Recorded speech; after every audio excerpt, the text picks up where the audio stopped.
Hello everyone, my name is Dellessa James and I used to be a student at Rooks Heath. Back in the day, I left in 1997. That was the year that sadly Princess Diana died, and also the year that the rapper Notorious B.I.G. died. And it was the year of the Spice Girls. When it came to music, they were like huge all over the world. So yeah, we're going to take it back to 1997. My time at Rooks Heath was great. I had a really good time. I had a great 4 years. I was in an Amber, and my classmates were great. Actually, one of my classmates who's doing really well at the moment is, I don't know if you guys know a dance producer called Duke Jamont. He was in my class, Adam, and I'm still in contact with him today. When I travel to LA, I go and see him. He lives in this big mansion, but yeah, he's this big music producer, and he also went to Rooks Heath. I was in Amber and he was in Red, so we're still connected now. But my time was great. I enjoyed it. I am still, to this day, as I was before, very kind of outspoken. I always stood for the right things. I was a good student though, I did well. I was a prefect as well. Not the head prefect. I wanted to be the head prefect, I was just a normal one. And I had my little badge and I was proud of that. But I think I was a good student. Big up Mrs. Williams if she's still there. She used to be our PE teacher, she was great. And my form tutor was Mrs. Pearson, and I probably gave her a headache or two. But yeah, no, it was good times there. My nephew actually goes to Rooks Heath now. I'm not gonna say his name, I don't want to embarrass him, but yeah, it was good times, and I hope you guys are enjoying it. I know it's changed a lot now, but the uniform is still pretty much the same as what we had.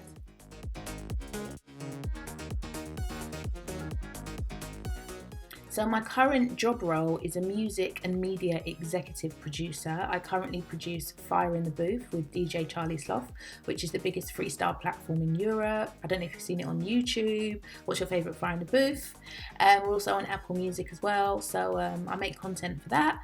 But before that, me and Charlie Sloth used to work at the BBC. I worked at the BBC for 16 years, working at Radio 1, all the different shows, working with like Trevor Nelson, Tim Westwood, Joe Wiley, Fern Cotton, Vernon Kay, all these big celebrities. And then I also worked at One Extra. Me and Charlie did the afternoon show together, which was called like Drive Time in a kind of radio terms. And we had a lot of fun. It was more comedy and personality driven. We had a lot of like music artists come through and stuff. I'm Mr. Leg. Every time you see me, a new one, I'm Mr. Benz. Why you putting pressure on a game like this again? I had a Gareth Southgate couple summers, I'm Mr. Penn. Tell Phoebe my circle's smoother, I'm missing friends. Some Mr. Men, Mr. Jealous, Mr. Vex. I'm Mr. Everyone went right, I took the left. Now who's his best, me or Rich? So that's what I did. We actually won quite a few awards. Here's one here. This was Best Entertainment Program. This was like at the Sony Awards, which is like the biggest like awards in kind of radio. So we did a lot of great things. And then just rewinding before all of that, after leaving Rooks Heath, I went to Stanmore College and did a BTEC in Media Studies, which was great. And then I went to the University of Luton to study media there. But university was never on my kind of list of things to do. I think once I got to college and started meeting people and getting more interested in media, it was kind of just a natural progression for me personally. But there are so many different ways now to get into media and music and radio production, so definitely kind of keep your eye out. You've obviously got so many different social media platforms, which I didn't have. YouTube being a huge one where you can just broadcast straight away to your kind of fan base.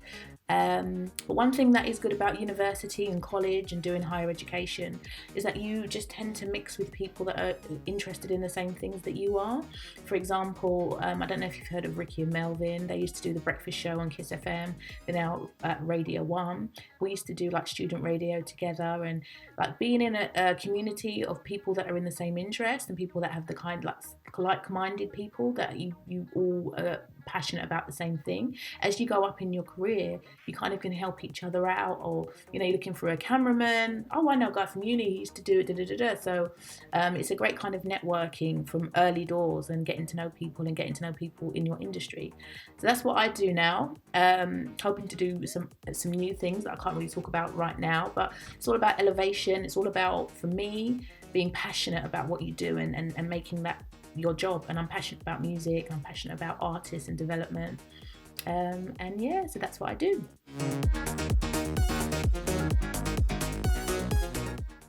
I would say, in terms of difficulties in my career so far, I would probably say it's more around me not fitting in to, say, a corporate world, because I'm like most people, I'm an individual. I feel it. I like to be myself. I'm quite loud, bubbly.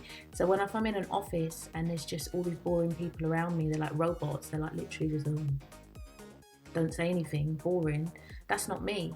So especially where I am now, I just try and be myself. I don't want to be, held down or trying to fit into any kind of circle or any bubble.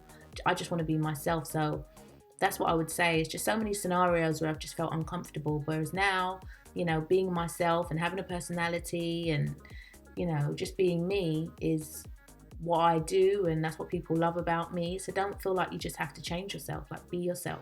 It's very important.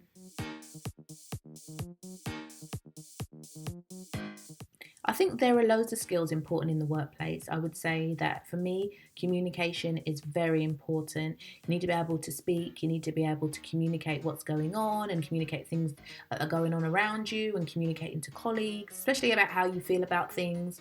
And that is something that a natural skill that you can just pick up over the years and just make sure that you can speak to people.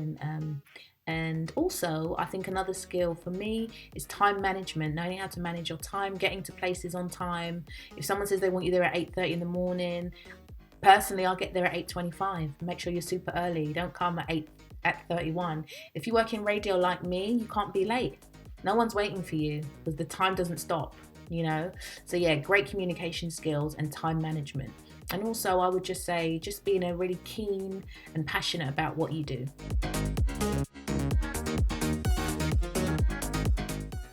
I would say my tips and advice would be, go for a profession and job that you are passionate about. So if you're passionate even about comics, go into that industry. You might think, oh, they don't make too many comics anymore, but you'd be surprised. Look at all the Marvel franchise. It's like $1 billion industry. So anything that you love, that you're passionate about, that makes you happy, I would say go in that direction. The worst thing is being in a job that you hate, So go after what your dream is. And don't think you're going to get there straight away. It doesn't work like that. It's literally step by step and step and step until you get where you need to go. But chase your dreams. You can do it. And just go for a job or a profession or an industry that you're passionate about.